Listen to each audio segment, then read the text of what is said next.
ನಾನು ರಿಕ್ವೆಸ್ಟ್ ಮಾಡ್ಕೊಳ್ಳಿಕ್ಕೆ ಈಗಲೇ ನನ್ನ ಕೊಲೀಗ್ಸ್ ಹತ್ರ ಎಲ್ಲ ನಾನು ಮಾತಾಡ್ತಾ ಇದ್ದೀನಿ, ನಾನು ಮಾತಾಡ್ತೀನಿ. ಸೊ ಇನ್ನೊಂದು ಡೇಟ್ನ ಫಿಕ್ಸ್ ಮಾಡಿಕೊಂಡು 3ನೇ ತಾರೀಕು ಬೇಡ ಈ ವಾತಾವರಣದಲ್ಲಿ ಅಂತೇಳಿ. ಏಕೆಂದರೆ ಯಾರು ಹೊರಗಡೆ ಒಬ್ಬ ಅತಿಥಿ ಬರಬೇಕಾದ್ರೆ ನಾವು ಭಾಳ ಸೌಹಾರ್ದತೆಯಿಂದ ನಾವು ಎಲ್ಲ ರಾಜ್ಯದ ಜನತೆ ಬೆಂಗಳೂರನ್ನು ಆಕರ್ಷಣೆ ಮಾಡ್ತಾಯಿದೆ. ನಾವು ಯಾರ ಮನಸ್ಸಿಗೂ ನೋಯಿಸಬಾರ್ದು. ನಾವು ಶಾಂತಿ ಪ್ರಿಯರು. ಈ ರಾಜ್ಯದಲ್ಲಿ ಶಾಂತಿನ ನಾವು ಕಾಪಾಡಬೇಕು. ಅವರು ನಮ್ಮಲ್ಲಿ ಕೆಲಸ ಮಾಡ್ತಾರೆ, ನಮ್ಮವ್ರು ಬೇರೆ ಕಡೆ ಕೆಲಸ ಮಾಡ್ತಾರೆ, ಯಾರಿಗೂ ತೊಂದರೆ ಆಗಬಾರ್ದು. ಸೊ ಎಮೋಷ್ನಲಿ ತೀರ್ಮಾನಗಳನ್ನು ಮಾಡೋಕ್ಕಾಗಲ್ಲ. ಇದಕ್ಕೆ ನಾನೇ ಅವ್ರಿಗೆ ರಿಕ್ವೆಸ್ಟ್ ಮಾಡಿಕೊಂಡು ಇದಕ್ಕೆ ಮುಂದಕ್ಕೆ ಹಾಕೋಣ ಅಂಥೇಳಿ ನಾನು ಅವ್ರಿಗೆ ರಿಕ್ವೆಸ್ಟ್ ಮಾಡ್ಕೊಂಡಿದ್ದೇನೆ. ಹಾಗೆ ಅದು ಕೂಡ ನಾನು ಈಗ ನಮ್ಮ ಕೊಲೀಗ್ಸ್ ಜೊತೆ ಚರ್ಚೆ ಮಾಡಿ ಈ ತೀರ್ಮಾನಕ್ಕೆ ಬಂದಿದ್ದೇವೆ. ನಾನು ಆಗ ರೆಡಿ ಮಾಡ್ಕೊಂಡಿದ್ದೇನೆ. ನಾಳಿದ್ದು ಬರೋಕ್ಕೆ ಏನೇನು ಬೇಕೋ, ಅವ್ರಿಗೆ ಯಾವ ರೀತಿ ಸಿದ್ಧತೆ ಮಾಡ್ಕೊಳ್ಬೇಕು, ಯಾವ ರೀತಿ ಗೌರವದಿಂದ ಅವ್ರ ಜೊತೆ ಅವ್ರ ವಿಚಾರಗಳನ್ನ ಹಂಚ್ಕೊಳ್ಬೇಕು ಅಂತೇಳಿ ನಮ್ಮ ಲೀಗಲ್ ಟೀಮು ಮತ್ತು ಅಫಿಷಿಯಲ್ ಟೀಮ್ ಎಲ್ಲ ನಮ್ದು ಏನು ವಿಚಾರ ಇದೆ, ಅವ್ರದ್ದು ಏನೇನು ಬೇಡಿಕೆ ಇನ್ನೂ ನನಗೆ ಅವ್ರು ಕಳಿಸ್ಕೊಟ್ಟಿಲ್ಲ.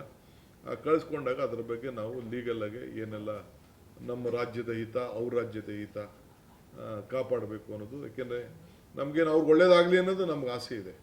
ಅವ್ರಿಗೇನು 177 TMC ಕೊಡಬೇಕು ಅಂತ ಏನು ನಮಗೆ ಸುಪ್ರೀಂ ಕೋರ್ಟ್ ಆದೇಶ ಇದೆ, ಅದರಲ್ಲಿ ಯಾವ ಥರದ ಬದಲಾವಣೆ ಕೂಡ ಇಲ್ಲ. ಡಿಸ್ಟ್ರೆಸ್ ಫಾರ್ಮುಲಾ ಏನಿದೆ ಅದರಲ್ಲೂ ಕೂಡ ನಮಗೆ ಯಾವ ಥರದ ಬದಲಾವಣೆ ಇಲ್ಲ. ಆದರೆ ಪರಿಸ್ಥಿತಿಯನ್ನು ಅವ್ರಿಗೂ ಕೂಡ ಗಮನಕ್ಕೆ ತರಬೇಕು ಅನ್ನೋದು ನಮ್ಮ ಕರ್ತವ್ಯ ಇದೆ. ಆ ನಿಟ್ಟಿನಲ್ಲಿ ನಾವು ಕೆಲಸವನ್ನು ನಾವು ಮಾಡ್ತೇವೆ. ಸೊ ಅದರಿಂದ ತಮಗೂ ಕೂಡ, ಮಾಧ್ಯಮದವ್ರಿಗೂ ತಮಗೂ ಕೂಡ ನಾನು ರಿಕ್ವೆಸ್ಟ್ ಮಾಡ್ತೀನಿ, ನೀವು ಕೂಡ ರಾಜ್ಯದ ಹಿತಕ್ಕೋಸ್ಕರ ತಾವು ಎಲ್ಲ ಸಂದರ್ಭದಲ್ಲೂ ಕೂಡ ತಾವು ಸಹಕಾರ ಕೊಟ್ಟಿದ್ದೀರಿ. ಮುಂದಕ್ಕೂ ಕೂಡ ತಮ್ಮ ಸಹಕಾರ ಕೂಡ ಅಪೇಕ್ಷೆಯನ್ನು ಮಾಡಿಕೊಂಡು ನಾವೆಲ್ಲ ಕಾಯ್ತಾ ಇದ್ದೇವೆ. ಸೊ ನಾಳಿದ್ದು ಆಲ್ ಪಾರ್ಟಿ ಮೀಟಿಂಗ್ ಆದಮೇಲೆ, ಮುಂದೆ ಒಂದು ತಳಿಯಾದಂಥ ವಾತಾವರಣ ಆದಮೇಲೆ ನಾನು ಚೀಫ್ ಮಿನಿಸ್ಟರ್ಗೆ ಒಂದು ಟೈಮ್ ಕೊಡಿ ಅಂತ ನಾನು ಅವ್ರಿಗೆ ಬನ್ನಿ ಅಂತೇಳಿ ನಾನು ರಿಕ್ವೆಸ್ಟ್ ಮಾಡ್ತೀನಿ. So this is the gist. ತಮಿಳುನಾಡಿಗೆ ಅವರಿಂದ ಸರ್, ತಮಿಳುನಾಡು ಕೇಂದ್ರ ಸರ್ಕಾರ ಸುಪ್ರೀಂ ಕೋರ್ಟ್ ಮುಂದಿಲ್ಲ, ಅವರು ಬಿಡಬೇಕು ಅಂತ ನಿನ್ನೆ ನಮ್ಮ ವಾದನ ರಿಜೆಕ್ಟ್ ಮಾಡಿದ್ದಾರೆ.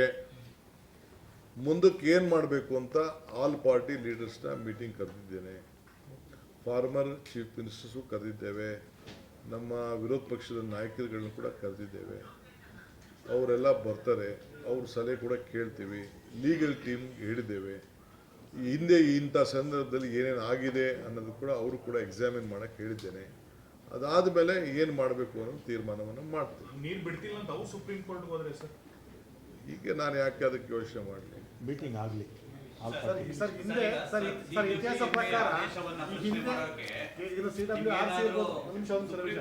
ಅವಕಾಶ ಇದೆಯಾ ಸರ್ ನಿಮ್ಗೂ? ಈಗ ನಾನು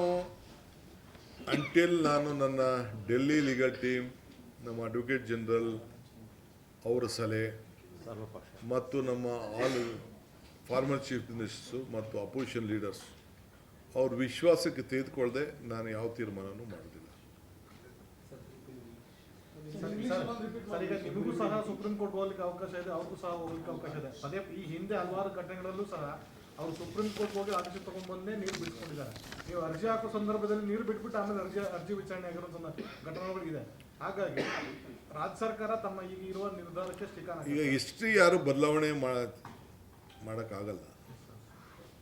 ಹಿಸ್ಟ್ರಿನ ಯಾರು ಬದಲಾವಣೆ ನಡೆದಂಥ ಘಟನೆಗಳೇ ಮಾಡಲಿಕ್ಕಾಗೋದಿಲ್ಲ.